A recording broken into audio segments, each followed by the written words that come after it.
Nah, setelah beberapa bulan kerja di sini, mulai kelihatan tuh sifat asli si Lukman ini. Karena katanya Lukman ini lulusan pondok pesantren.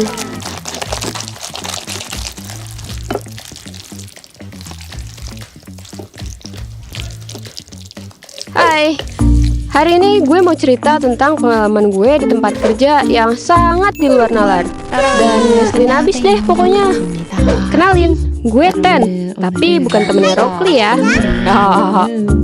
Di pengalaman gue yang ini, perasaan gue pokoknya campur aduk deh. Marah iya, takut juga iya, capek apalagi. Kalau dibilang, ya namanya kerja mah pasti capek. Tapi capek yang ini tuh beda, geng. Serius deh. Ini capek mental dan capek fisik juga. Kalau dipikir-pikir, tempat kerja tuh pasti ada aja deh yang namanya orang toksik. Lingkungan toksik, atasan toksik. Ya, pokoknya gitu deh. Nah, gue mau cerita tentang tempat kerja gue ini yang kelihatan kayak tempatnya orang-orang paham agama. Tapi di dalamnya banyak orang yang sangat toksik di mata gue. Jadi mulanya gue kerja di salah satu MTS di suatu desa. Nah, dari sini aja lo pasti udah kebayang kan, MTS itu identik dengan sekolah agama. Karena mayoritas pelajaran yang diajarnya itu tentang keagamaan. Bahkan sampai beberapa kegiatannya juga. Gue kerja di sana juga sebenarnya belum lama sih. Soalnya gue juga sebenarnya masih kuliah di semester 7. Cuma karena sekolah itu sedang sangat butuh pengajar, akhirnya gue ditawarin lah sama sepupu gue. Ya gue sanggupin dong, hitung-hitung cari pengalaman aja. Siapa tahu betah dan keterusan. Kan lumayan bisa jadi guru. Selain nambah pahala buat gue, karena jadi mengajarkan ilmu yang bermanfaat, tapi juga bisa jadi berguna bagi bangsa. Elah, idealis amat lu. Padahal gaji guru masih banyak yang tut. Oke, balik ke cerita. Di awal gue datang ke sana, gue ketemu sama capsernya. Ngobrol-ngobrol lah kita perihal kuliah gue yang emang kebetulan masih selaras nih sama sekolah ini. Bisa lah beberapa ilmu yang gue pelajarin di bangku kuliah gue terapin ke proses belajar mengajar. Selesai ngobrol sama kepala sekolah, gue pindah lagi tuh ke rumah pemilik yayasannya. Untung rumahnya deket, cuma di seberang jalan aja. Setelah ngobrol juga sama yang punya yayasannya, ternyata dia suka juga nih dengan personality gue. Terimalah tuh gue buat kerja di sana. Lagian mereka juga bener-bener lagi butuh tenaga pengajar kan. Udah nggak ada waktu lagi lah buat mereka nyari yang lain. Kesan yang gue dapet sih dari orang-orang di yayasan itu bener-bener bagus. Kayak orang-orang yang kalau ngomong tuh bahasanya sopan-sopan, kedengarannya pinter dan soleh banget deh. Nah, salah satu orang di yayasannya itu namanya Lukman. Waktu kerja di sana, awalnya semua lancar-lancar aja. Gue enjoy banget dengan kelas yang gue ajar, dan anak-anaknya juga seru-seru banget lagi. Ya, walaupun beberapa ada yang ngeselin sih. Nah, setelah beberapa bulan kerja di sini, mulai kelihatan tuh sifat asli si Lukman ini. Bahasa yang dia pakai tuh bener-bener nggak mencerminkan kalau dia tuh orang yang paham agama. Bahasa kotor sering banget tuh keluar dari mulutnya. Padahal orang-orang udah ngecap dia sebagai orang yang ngerti agama.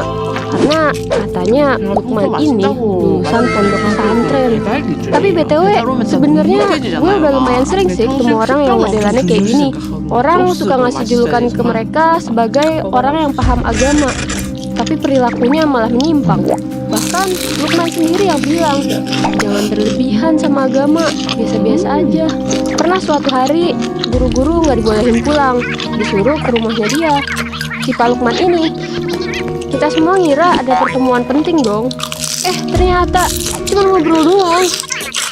Pernah juga gue diajak sepupu gue ke rumahnya. Dan lu tahu apa yang dilakuin sama si Lukman ini? Sepupu gue tiba-tiba disuruh bersihin rumahnya dong. Anjir lah kata gue teh. Gue tanya lah ke sepupu gue ini, kenapa mau aja sih lo disuruh begini? Sedangkan lo aja masih suka malas bersihin rumah sendiri. Dan lo tahu apa jawaban sepupu gue? Biar dapet barokah. Gila. Seumur-umur selama gue belajar agama, gak pernah tuh gue denger guru atau ustadz gue yang ngajarin hal kayak gitu.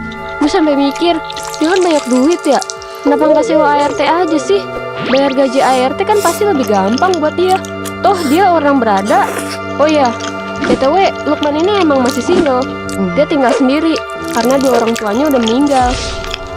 Pernah nih suatu hari lagi nih ya, guru-guru disuruh kumpul di rumahnya si Lukman. Kita duduk-duduk lah di ruang tamunya, ngobrol hahihi, ya sekedar formalitas lah.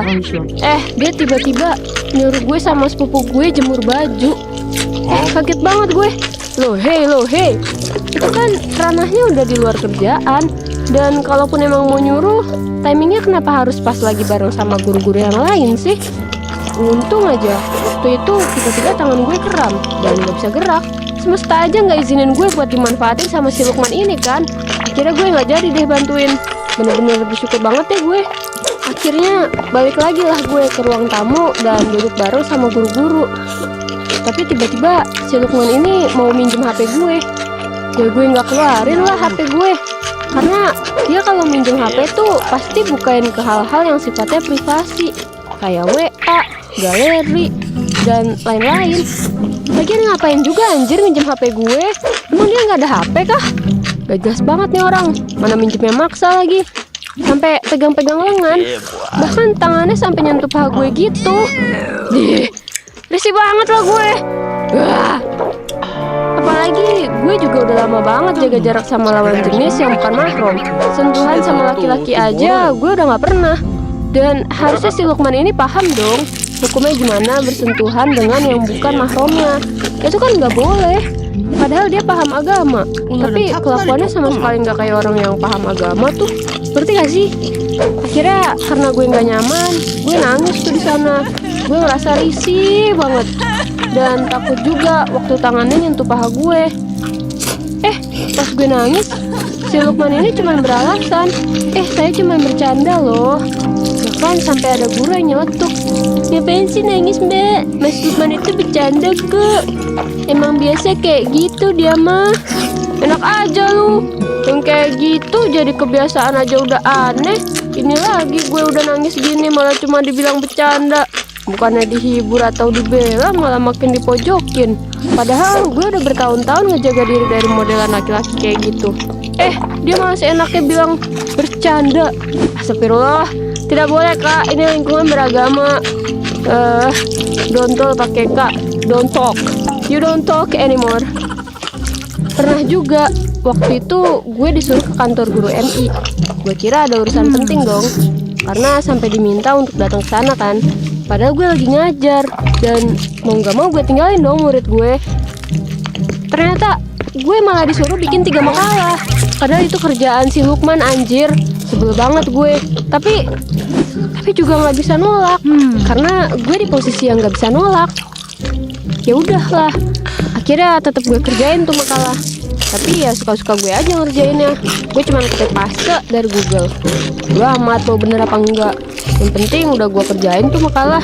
Sampai akhirnya beberapa hari kemudian dia nemuin gue. Dan dia bilang, kok makalah saya cuma 1 ya yang bener? Sengaja ya kamu ngerjain yang asal? Dengan hati gue kayak, ya menurut Ngana aja. Gimana? Mana songong banget lagi nada bicaranya. Ya gue balas aja. Lah, prodi saya sama Mas aja gak sama.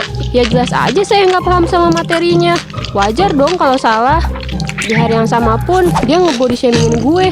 Dia bilang, kok kamu hitam sih? Kok badan kamu kecil banget ya? Ya lu tanya aja sama yang nyiptain gue sana. Bacot sekali orang ini. Astagfirullah, maaf guys. Gue juga kalau bisa milih pengennya badan gue kayak Wulan Guritno, yang sampai tua juga masih langsing, tinggi, cantik. Ini orang emang bener-bener deh minta dijitak ah. Padahal gue dari sebelum keluar rumah udah sangat berusaha untuk gak insecure. Gue selalu bilang ke diri gue sendiri, gue tuh cantik walau tidak sempurna. Biar bisa lebih mencintai diri sendiri. Malah dirusak sama kalimat sampah kayak gitu. Hari-hari berlalu begitu terus, dengan gue yang berusaha sabar dengan mulutnya dan tingkahnya yang nyebelin itu. Beberapa bulan gue masih tahan, sampai akhirnya di bulan ke-6 gue milih buat resign. Karena udah gak sanggup ngadepin orang toksik kayak dia. Capek banget gue cerita isinya marah-marah. Maaf ya guys.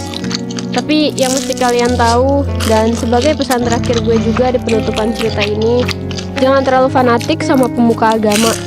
Dan jangan mudah percaya juga dengan label agamis yang ada di karakter seseorang. Karena seringkali orang-orang yang di label agamis adalah orang-orang yang justru berperilaku seperti mereka nggak paham dengan hukum agama yang sebenarnya. Atau bahkan yang lebih parah, seperti orang yang nggak takut sama Tuhan. Semoga kalian nggak perlu ketemu sama orang-orang kayak gini ya, biar nggak capek. Sekian cerita dari gue, semoga cukup memberikan kalian semua pelajaran yang bisa diambil. Sampai ketemu di video yang lainnya. See ya! Gimana ceritanya? Suka nggak? Kalau lu suka, jangan lupa subscribe ke channel kita ya. Bye!